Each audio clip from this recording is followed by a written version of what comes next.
The hum of the engine, the familiar route, perhaps your favorite podcast playing softly in the background. It's a typical drive, until suddenly traffic slows to a crawl. You're surrounded by an endless sea of brake lights, inching forward, then stopping completely. For many, this common scenario can quickly spiral into something far more distressing, an anxiety attack. Hello and welcome. Today we're going to talk about a challenge that touches countless lives, often silently, experiencing anxiety and panic attacks while stuck in traffic jams. This isn't just about feeling a little stressed. For many, it's a profound and debilitating experience that impacts their daily well-being and freedom to drive. We often use the terms anxiety and panic attack interchangeably, but clinically they're quite different. General anxiety tends to build slowly, a creeping worry about potential future events. A panic attack, on the other hand, hits suddenly and intensely, a wave of extreme fear, often accompanied by strong physical symptoms. Understanding this distinction is our first step toward finding practical solutions. In this episode, we'll explore why this happens, what it feels like, and most importantly, equip you with a concrete plan to manage and even prevent these challenging moments. This issue is far more common than you might think. While it might feel isolating, online communities dedicated to driving anxiety attest to its widespread impact, demonstrating a real need to destigmatize these mental health challenges. It's not just a passing trend, it's a significant barrier for many, affecting daily commutes, travel plans, and overall quality of life. So, what does an anxiety or panic attack feel like when you're behind the wheel? The symptoms can be incredibly frightening and mimic serious medical conditions.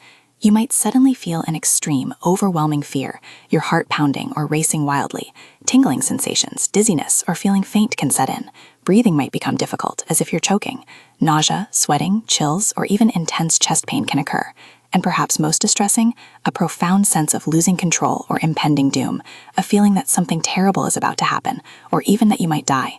These are not signs of weakness, they are the body's very real, albeit misdirected, alarm system firing off. But why do traffic jams specifically trigger such intense reactions?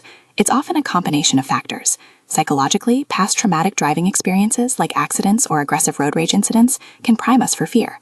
Pre-existing anxiety disorders like general anxiety or PTSD can also make us more susceptible.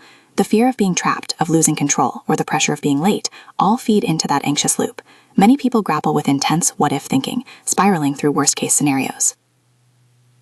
From a situational standpoint, traffic jams are a perfect storm. That perceived loss of control, the pressure of deadlines, and the sensory overload, the blare of horns, the close proximity of other vehicles, can quickly heighten anxiety. Driving alone, on unfamiliar routes, or in adverse weather conditions can amplify these feelings further. And it's not just psychological, physiological factors play a role too. Significant stress, major life changes, lack of sleep, hunger, or even too much caffeine can increase your vulnerability. Surprisingly, some underlying visual conditions, such as binocular vision dysfunction, can even manifest as panic-like sensations, underscoring the importance of a holistic health check. A common struggle here is the avoidance versus exposure dilemma. Our natural instinct when facing something scary is to avoid it. If traffic jams trigger panic, you might start taking longer routes, or even stop driving altogether. While this offers temporary relief, it can paradoxically strengthen the fear in the long run. Experts, however, advocate for gradual exposure, slowly and safely reintroducing yourself to these situations, which we'll touch on in our long-term strategies. Now, let's turn our attention to the heart of our discussion, a practical plan for managing these moments. We'll look at immediate interventions for when an attack strikes, and then long-term strategies for prevention. If you feel an attack beginning in traffic, the first, most crucial step is to remind yourself, this will pass. Your body is reacting, but you are not in actual danger. 1. Breathing exercises. This is your primary tool. Deep, diaphragmatic breathing can help regulate your nervous system. Try box breathing. Inhale slowly for a count of 4, hold for 4, exhale for 4, hold for 4, or the 4-7-8 method.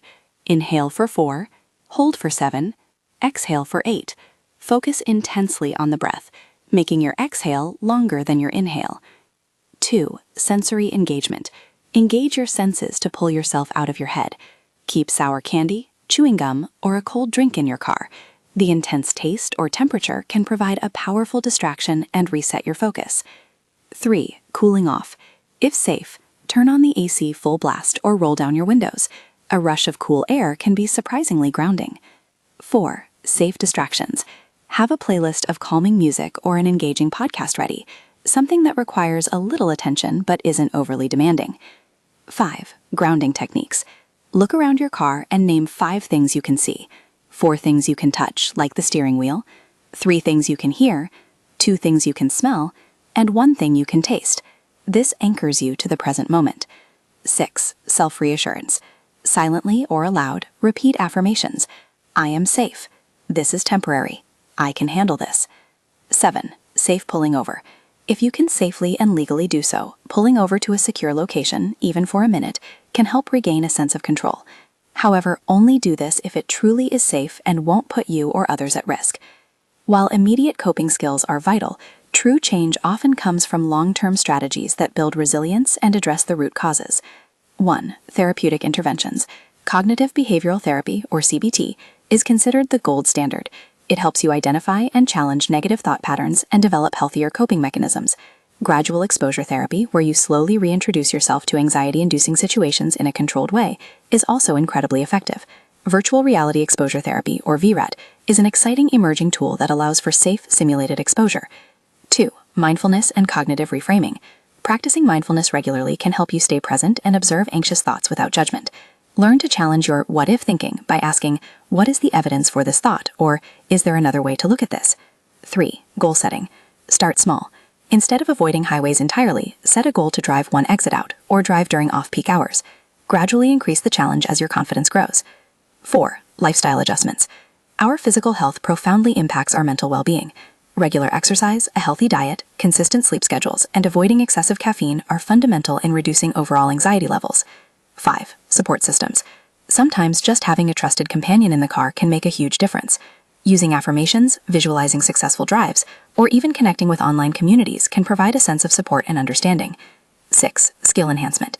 Consider taking an advanced driving course, or even just a refresher. Building practical driving skills can significantly boost your confidence and reduce feelings of lack of control. Untreated driving anxiety isn't just an inconvenience. It can significantly impact an individual's life, leading to avoidance of driving, social isolation, and increased dependence on others. In severe cases, there's even a risk of dangerous reactions during an attack, such as swerving or unsafe pulling over. It's a challenge that, if left unaddressed, can contribute to broader mental health issues like depression. It's important to remember that this isn't solely an individual burden.